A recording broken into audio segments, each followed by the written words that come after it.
everybody, welcome back.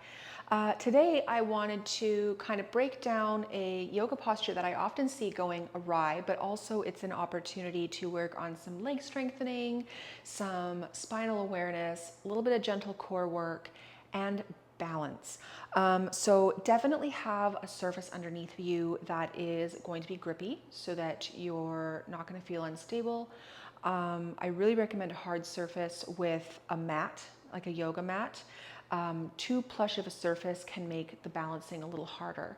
And definitely have a chair or countertop or wall, even if you absolutely need to, or dresser in front of you, because we are definitely going to be holding on to something. Even if your balance is really good, I still recommend having that in front of you. So the posture I wanted to look at today is Warrior 3.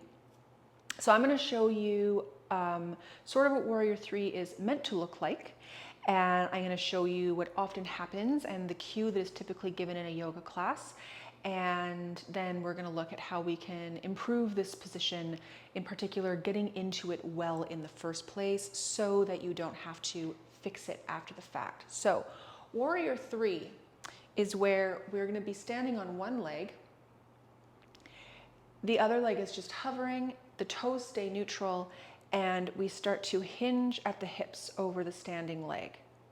The idea is that the back leg and the torso stay in line with each other, and eventually people wind up kind of here, and they usually have their arms overhead like this.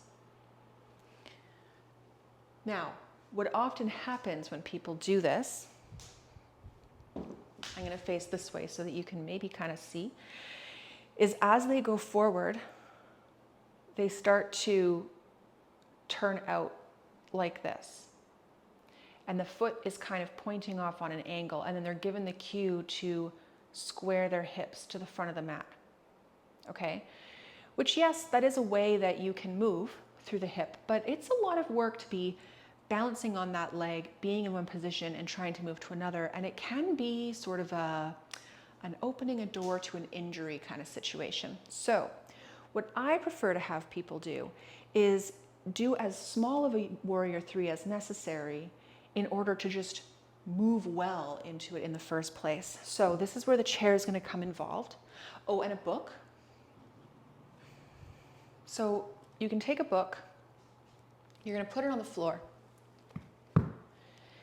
and the leg that you are going to start off standing on and remaining standing on is going to step onto the book. Okay? So the idea is that now I have my right foot hovering. I'm standing on my left on the book. I have my right foot hovering. I'm not just letting my right foot go to the floor, my pelvis be hitched like this. I'm standing with my right foot hovering as if it were also on the book. This is just going to give us clearance to move that foot back. You might need to play with your setup to make sure you're far enough away from whatever you're using in front of you for balance.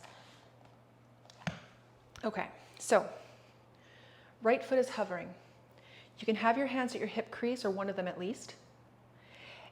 Keeping the spine neutral, you're going to start to tip forward. Watch that you're not locking out that ankle, and we're just going to do this a few times over, and you'll take a break whenever you need to if that standing leg's getting tired. So you may already want your hand on something or a wall beside you.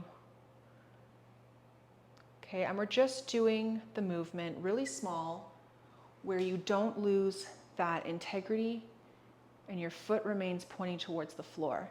The other thing, and I'll use a broomstick to give you this visual. The other thing is that my torso and my thigh, so I'm going to have this along the front of my thigh and up the front of my torso. My torso and my thigh should be moving together as a unit in a straight line.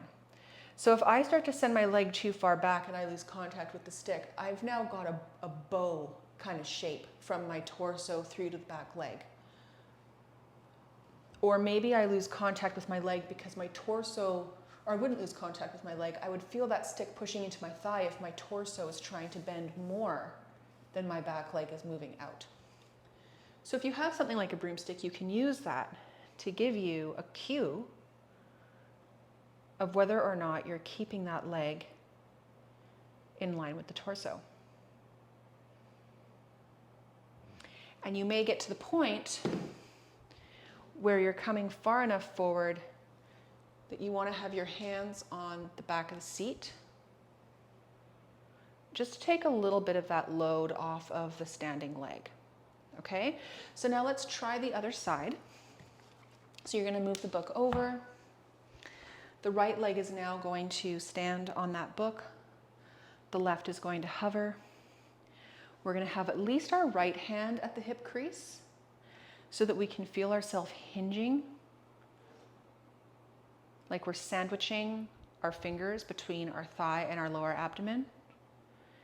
And you're just doing a little bit of this motion where you don't start to rotate on your standing leg and open your body up and your leg up to the side of the room. Okay?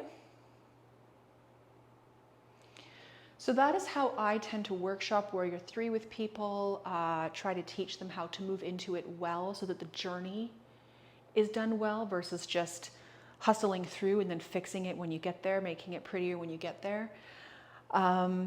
It's also great because if you're working on your balance, that's a lot. You know, like even what we just did is probably a lot for a lot of thighs. It's quite a strengthening pose. So not going too deep into it can feel a little safer. It can work up your strength, work up your balance over time gradually rather than going in really fast and hard and then paying for it later. Okay, so I hope that that kind of helped demystify Warrior 3 a little bit.